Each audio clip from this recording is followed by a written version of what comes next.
Talking about books, talking about summer. I have here the 2019 horror YA novel Ghostbird by Woolly novelist Lisa Fuller. I will admit I haven't read all that much Indigenous Australian literature. It's a blind spot for me, and so picking up this text much earlier in the summer was sort of my first small step to correcting that, and you'll have to forgive me for it because I read this quite a few weeks ago. I'm really digging into the recesses of my memory to reconstruct this thing.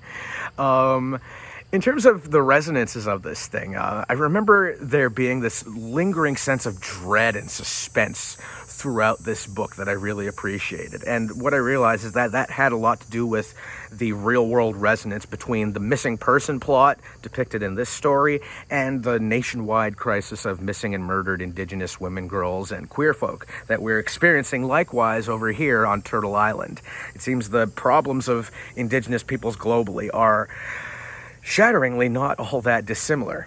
And so the story of Ghostbird is that you have these twin teenage siblings, Stacy and Lainey, from the Thompson family clan. And one night after a night out with her boyfriend, Lainey, goes missing.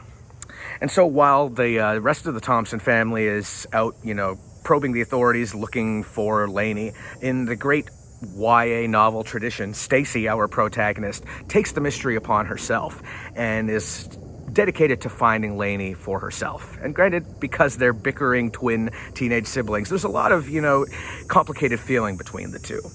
What makes the mystery compelling and drawn out in this case is the fact that there are these generations-old familial animosities. The Thompson clan that we follow does not like the Miller clan, who happens to be the family of Lainey's boyfriend. And so the answers to the mystery seem to lie with the Millers, but the Millers don't want to cooperate with the Thompsons.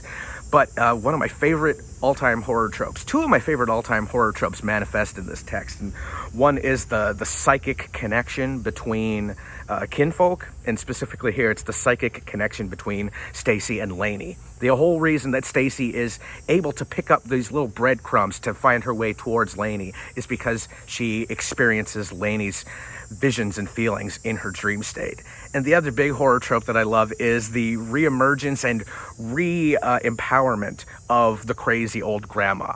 And that would be Auntie May Miller from the opposing family clan, who nevertheless, because she, has compassion, helps out Stacy and the Thompsons to find Lainey in the end, using the very things that had previously singled her out as the crazy old woman.